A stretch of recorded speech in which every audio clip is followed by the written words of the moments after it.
नमस्कार, स्वागत है आप सभी का मेरे official YouTube channel computer plus academy में। और आज की इस स्पेशल क्लास में हम पढ़ेंगे insert into command in SQL. SQL की इंसर्ट इनटू कमांड के बारे में डिटेल से चर्चा करेंगे इस वीडियो के अंदर। तो सबसे पहली बात, इंसर्ट इनटू कमांड है वो एक डीएमएल कमांड होती है। डीएमएल कमांड का मतलब डेटा मैनिपुलेशन लैंग्वेज कमांड, यानी डीएमएल के अंदर वो सारी कमांडें रखी जाती है जो डेटा तक पहुंचती है या डेटा को मैनिपुलेट करती है, मतलब कि डेटा को चेंज करती है। तो यहां पर इंसर्ट इनटू कमांड क्या करेगी? यहां पर इंसर्ट इनटू कमांड है वो डेटा को यानी रिकॉर्ड को, या हम बोल सकते हैं टपल को, या हम बोल सकते हैं रो को इंसर्ट करने का काम करती है डेटाबेस टेबल के अंदर। तो डेटाबेस टेबल के अंदर टपल को या रिकॉर्ड को या रो को इंसर्ट करने के लिए यूज किया जाता है इंसर्ट इनटू कमांड का। तो यहां पर डेफिनेशन देखिए, insert into command is used to insert record या tuple in database table. Database table के अंदर अगर आपको कोई रिकॉर्ड इंसर्ट करना है, डेटा इंसर्ट करना है, तो आप काम में लेंगे इंसर्ट इनटू कमांड। अब इसका सिंटेक्स क्या होता है उसके बारे में जानते हैं। तो इसका जो सिंटेक्स होता है वो आप लिखते हैं इंसर्ट इनटू, उसके बाद में टेबल का नाम, यहां पर लिखा जाता है टेबल का नाम, और उसके बाद में यहां पर लिखेंगे कॉलम नेम या कॉलम नेम लिस्ट, यानी यहां पर वो कॉलम लिखे जाएंगे जिनमें आपको रिकॉर्ड्स को या डेटा को इंसर्ट करना है। उसके बाद में वैल्यूज कीवर्ड आपको लिखना है, और यहां पर ब्रैकेट्स के अंदर वैल्यूज की वैल्यू रखनी है, वैल्यू 1, वैल्यू 2 एंड वैल्यू 3। इस तरीके से हम डीएमएल कमांड को चलाते हैं। डीएमएल कमांड हमारी कौन सी? Insert into command. तो अब हम प्रैक्टिकली इंप्लीमेंट करके देखते हैं कि किस तरीके से हम इंसर्ट इनटू कमांड को रन करेंगे। तो यहां पर चलते हैं सीधा प्रैक्टिकली इंप्लीमेंटेशन, और यहां आ चुके हैं हम एसक्यूएल माई एसक्यूएल के अंदर। अब सबसे पहले हम डेटाबेस को सिलेक्ट करते हैं, तो लिखेंगे यहां पर यूज, और मैंने एक स्कूल नाम का डेटाबेस बना रखा है, उसी को सेलेक्ट कर लेते हैं। यहां देखते हैं कि इस स्कूल डेटाबेस के अंदर कौन कौन सी टेबल्स है, तो आपको लिखना पड़ेगा 100 टेबल्स। यहां पर एक एसटी नाम की टेबल है। अब आप यहां पर देखें कि एसटी टेबल के अंदर कौन कौन से कॉलम हैं, तो हमारे पास कमांड होगी डेस्क्राइब या डीईएससी। आप लिखेंगे डीईएससी एसटी, ऐसा करेंगे तो आपको इस टेबल का स्कीमा शो हो जाएगा। यानी यहां पर रोल नंबर है, नेम है, और क्या है? एज है। यदि आपको देखना हो कि भाई इस टेबल के अंदर कोई रिकॉर्ड इंसर्ट है क्या, यानी इस टेबल के अंदर ऑलरेडी इंसर्टेड रिकॉर्ड अगर आपको देखने हैं कि इस टेबल में रिकॉर्ड क्या क्या है, तो आप लिखेंगे सेलेक्ट, फिर लिखेंगे स्टार, फिर लिखेंगे फ्रॉम, और उसके बाद में लिखेंगे टेबल का नाम। अगर इसमें कोई रिकॉर्ड होगा तो यहां पर होगा डिस्प्ले। तो यहां देख पा रहे हैं यहां कोई रिकॉर्ड इंसर्ट नहीं है, इसलिए लिखा हुआ आ रहा है एम्प्टी सेट, यानी ये टेबल आपकी खाली टेबल है। तो खाली है तो इसको स्टोर करते हैं, इंसर्ट करते हैं। तो हम लिखेंगे इंसर्ट इनटू, उसके बाद टेबल का नाम, टेबल का नाम यहां पर एसटी है, उसके बाद में कॉलम का नाम। यहां पर पहले कॉलम का नाम रोल नंबर है, दूसरे का नाम नेम है, और तीसरे का एज है। तो आपको सेम उसी अकॉर्डिंग, या जो नाम आपने फील्ड के नाम ऑलरेडी डिसाइड कर रखे हैं वही नाम आप यहां पर लिखेंगे, रोल नंबर, फिर यहां लिखेंगे नेम, और उसके बाद में यहां लिखेंगे एज, उसके बाद में लिखेंगे वैल्यूज, और फिर लिखेंगे यहां पर वैल्यू 1, उसके बाद में नेम के अंदर यहां पर आप देख पा रहे हैं वेयर केयर है, तो वेयर केयर की वैल्यू को सिंगल कोटेशन में लिखा जाता है, और उसके बाद में एज वैल्यू हमने लिख दी 21। इस तरीके से आपको क्या करना होगा, इंसर्ट इनटू लिखना है, उसके बाद में टेबल का नाम, यहां पर कॉलम्स की लिस्ट या कॉलम्स के नेम आपको लिखने होंगे।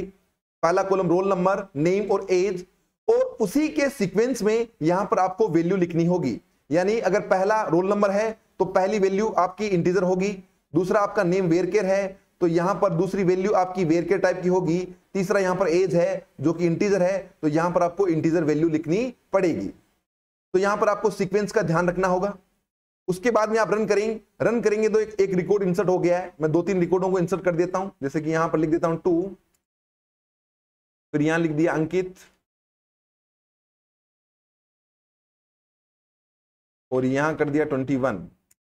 एक रिकॉर्ड और इंसर्ट कर देता हूं, यहां पर मैंने लिखा 3, उसके बाद में यहां पर लिख दिया मैंने रमन,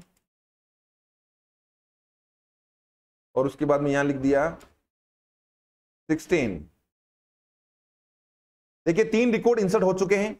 अगर आपको देखना है कि इंसर्ट हुए हैं या नहीं हुए हैं तो आप काम में लेंगे select command, SELECT, select star from table का नाम ST। ये देखिए हमने 3 रिकॉर्डों को इंसर्ट कर दिया है। अब यहां पर आपको ध्यान देने वाली बात है कि यदि आप चाहते हैं कि मुझे केवल रोल नंबर और एज को ही के अंदर ही वैल्यू को इंसर्ट करना है तो उस केस में भी आप ये काम कर सकते हैं। इसके लिए आपको क्या करना होगा, यहां पर आपको रोल नंबर लिखना है और यहां पर आपको नेम लिखना है। उसके बाद में यहां पर आपको वैल्यू लिख दिया जैसे कि 4, और यहां पर लिख दिया मैंने श्याम, और यहां पर नेम वाली वैल्यू को मैंने हटा दिया, क्योंकि मैंने अभी आपको कहा कि जो आप यहां लिखेंगे वही वैल्यू यहां पर लिखेंगे। तो यहां रोल नंबर है तो रोल नंबर की वैल्यू इंटीजर है तो इंटीजर लिख दिया, यहां पर नेम वेरकेर है तो उसको सिंगल कोटेशन में लिख दिया। अब यहां पर एज के अंदर वैल्यू इंसर्ट नहीं करी है तो एज के अंदर वैल्यू चली जाएगी नल, ऑटोमेटिक स्टोर हो जाएगी नल। अगर आप इसको प्रिंट करेंगे तो ये देखिए 4 आ गया, श्याम आ गया, और यहां पर आ चुका है नल, है ना। तो इस तरीके से आप किसी भी कॉलम्स के अंदर वैल्यू को इंसर्ट कर सकते हैं। आप चाहते हैं कि नेम में इंसर्ट नहीं करूं तो आप इसको इस तरीके से लिखेंगे, रोल नंबर और एज, और यहां पर आपने लिख दिया 5, और यहां पर आपने लिख दिया मोहन, और यहां पर 16। यहां पर मोहन को हटाना है हमने, क्योंकि यहां पर 2 ही कॉलम है, रोल नंबर और एज, और नेम के अंदर ऑटोमेटिक चला जाएगा आपका क्या, नल वैल्यू, है ना। इसको प्रिंट करके देखते हैं, ये देखिए नेम में क्या चला गया, नल स्टोर हो चुका है। तो आपको क्या करना होता है, आपको लिखना होगा इंसर्ट इनटू, उसके बाद में टेबल का नाम, फिर आपको यहां पर कॉलम्स के नेम, फिर वैल्यूज, और उसके बाद में उन वैल्यूज की जो वैल्यू होगी वो वैल्यू आपको वैल्यू 1, वैल्यू 2 और वैल्यू 3 के रूप में रखना है। आप चाहकर कि आप इस तरीके से भी लिख सकते हैं, यानी आप चाहते हैं कि मैं यहां पर इन कॉलम्स के नाम ना लिखूं तो आप मत लिखें, कोई दिक्कत नहीं है। पर आपको इस केस में ध्यान में रखना होगा कि अब पहला कॉलम क्या है, पहला कॉलम आपका रोल नंबर है तो आपको रोल नंबर रखना होगा, जैसे कि मान लीजिए 6। उसके बाद में दूसरा कोई नाम है तो आपने नाम दे दिया जैसे कि ABC, और उसके बाद तीसरी वैल्यू यहां पर है एज, तो आपको यहां पर एज भी स्टोर करनी होगी, ठीक है। आपने 54 कर दिया, यहां पर एंटर किया, यस, वैसे ही चल रहा है आपका, ओके। तो इस तरीके से आप रिकॉर्डों को क्या कर सकते हैं, स्टोर कर सकते हैं, इंसर्ट कर सकते हैं किसी भी टेबल के अंदर, ओके। जैसे कि इंसर्ट इनटू ST, उसके बाद में वैल्यूज, और फिर यहां पर वैल्यू आपने लिख दी, यहां पर 1 की जगह आपने 7 कर दिया मान लीजिए, और यहां पर लिख दिया आपने XYZ, और फिर आपने इसको एंटर कर दिया इस तरीके से, है ना। तो अब यहां पर क्या आएगी बताइए, यहां पर एक एरर आएगी। क्यों आएगी, क्योंकि उस केस में आपको या तो यहां पर नल लिखना होगा या फिर आपको क्या करना होगा कि आपको तीनों वैल्यू लिखनी पड़ेगी। बट पहले वाले केस में, जैसे कि इस केस की बात करें अपन, यहां पर आप क्या कर दिया, आपने अगर कॉलम का नाम पहले स्पेसिफाई कर दिया तो ऑटोमेटिक वहां पर क्या चला जाता है, नल वैल्यू स्टोर हो जाती है। यानी इस केस में हम स्पेसिफाई कर रहे हैं कि हम केवल रोल नंबर और एज कॉलम के अंदर ही वैल्यू इंसर्ट कर रहे हैं, बट इस केस में हमें तीनों के अंदर वैल्यू इंसर्ट करनी पड़ेगी। इसीलिए यहां पर एरर आ रही है, क्योंकि यहां पर हमने कॉलम का नाम नहीं लिखा है, इसलिए, है ना। तो ये डिफरेंस है, थोड़ा आप समझ लें इसको। तो ये थी हमारे पास में इंसर्ट इनटू कमांड, जो मैंने बहुत ही बेहतरीन तरीके से प्रैक्टिकली इंप्लीमेंट करके आपको समझाया है। उम्मीद कर रहा हूं कि ये सारी चीजें आपको बहुत अच्छे से समझ में आई है। धन्यवाद।